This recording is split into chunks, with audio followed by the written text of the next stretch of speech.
Taurus, hi! Welcome to Mr. Queen PH at ito ang inyong weekly reading for May 6 to 12, 2024. This is a general reading. Just take what resonates. Watch your Sun, Moon, Rising, Venus for other messages. And thank you sa lahat ng mga sumusuporta dito sa ating channel. Just a reminder, gamitin nyo lamang ang reading na to bilang gabay. Pa-follow, like na rin ang ating Facebook at TikTok. Lahat po yan Mr. Queen PH. Like, share, subscribe, turn on post notifications para lagi kayong updated sa ating mga readings. And if you're interested in private readings, meron tayong 3rd anniversary promo, 25% discount sa tarot reading services pag nag-book kayo from May 2 to 15, 2024. Ayan, so yung link nasa description at sa pinned comment, paki-check nyo na lang. Okay, Taurus. And also, happy birthday, happy solar return, Taurus. I wish you all the best in life, happiness, success, and good health. Ayan. So, let's see, Taurus, for this week. You have the 3rd house, Mars in Aries. Okay. So, maaring meron kayong mga aasikasuhin ngayon, mga short distance travel, local travels. Pwedeng yung iba sa inyo yung biglaan. Oo, yung tipong wala siya sa plano mo, tapos kailangan mong mag-travel. Baka kailangan mo talagang asikasuhin yun. Pwede kasing may need, no, may pangangailangan. Pwedeng related sa iyong kapatid, no? Tipong yung kapatid mo nag-message sa'yo na tulungan mo siya or something, tapos kailangan mong pumunta doon sa place niya. Some of you naman, pwedeng meron kayong mga pag-aaralan, no? Kasi 3rd house is also about learning, communication. Pwedeng rin to yung biglaan na naisip nyo na bumili ng course, online course. Yan. Dahil sa tingin nyo, yun yung magdadagdag ng kaalaman sa inyo. Marami yan, diba? Maraming nagbebenta ng mga online courses para sa mga skills, lalo na online. Oo. Halimbawa, gusto mong matutunan ang virtual assistant. Magiging virtual assistant. So, may yung ibang mga coach, ganyan, trainer, nag-offer sila ng courses. But I think, biglaan nyo tong susubukan. Yung mga pwedeng hindi nyo pinag-iisipan, basta nyo na lang kasi naengganyo kayo. So, of course, syempre, kung kayo ay magsispend ng certain amount of money, kailangan pinag-isipan nyo para hindi masayang yung ginastos nyo. Ayan. Yung iba naman, pwedeng magkakaroon kayo ng bagong kapitbahay. Bagong kapitbahay. Let's see. Some of you naman pwede magkaroon ng misunderstanding, away, or tension between magkapitbahay or magkapatid. So, let's see your overall energy, Taurus. You have the Queen of Cups. Water sign energy. Maaring you are emotional this week. Ace of Pentacles. Okay. Yung iba sa inyo, may mga nagsisimula, no? Bagong trabaho, bagong career, bagong opportunity. And you feel good about this, no? Masaya ka. You are feeling grateful. I feel like excited ka rin. And at the same time, emotional dito sa mga nagsisimulang opportunities sa'yo. You are also very creative, no? So, maaring you have this artistic side din na gusto mong i-express yung sarili mo through your creative side, creating something. Some of you, new job, new career, new business. Your challenge, no? 2 of Cups. So, pwede magkaroon ng challenging situation sa inyong relationship, especially marriage. Ayan, di naman nawawala yung ganyan. Minsan may nag-aaway, misunderstanding, miscommunication. Kaya importante rin na open yung inyong communication.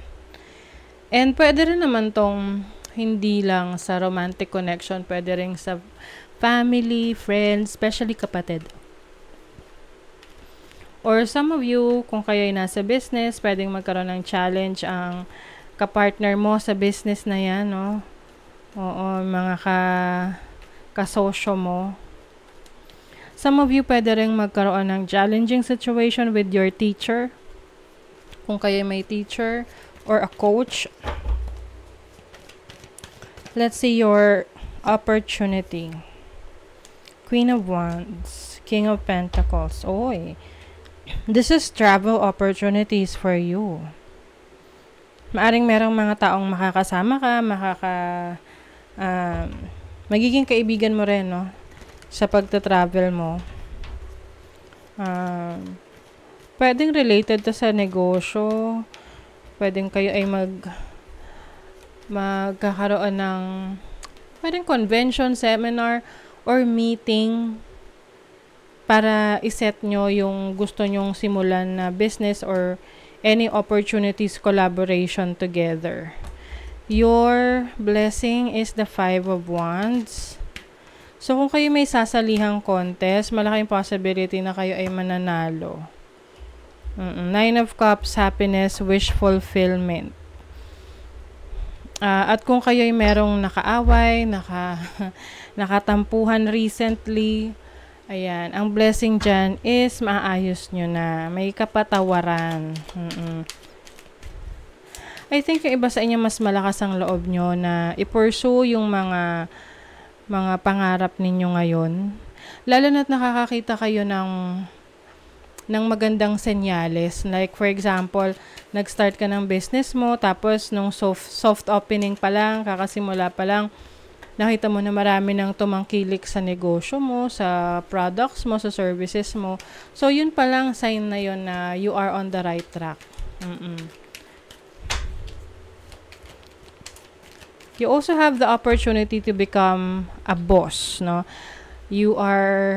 Maring merong opportunity sa'yo na maging may leadership role para sa inyo. May promotion. There's also freedom. So, yung iba, may opportunity kayo na i-pursue ang inyong career nang wala kayong boss. You are your own boss. Pwedeng freelancing, pwedeng pagiging self-employed. Oo. Let's see, what else? Ito, merong tension talaga, no? So, during this time, kailangan medyo habaan ang pasensya. Okay? Dahil baka mabilis kayong mairita. Oo.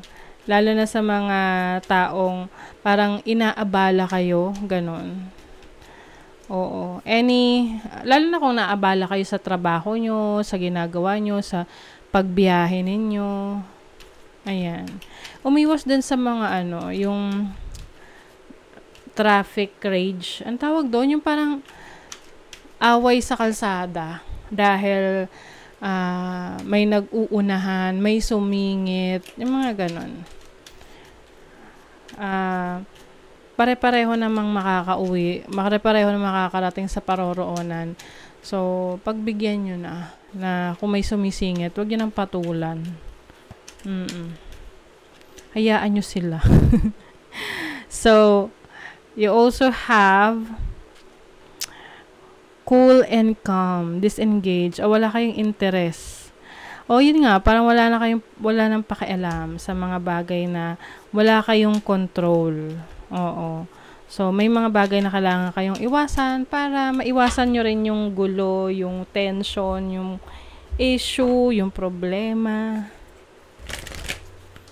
Let's see. Reassess. Parang meron kang pag-aaralan na sitwasyon sa buhay mo, kung masaya ka ba dyan.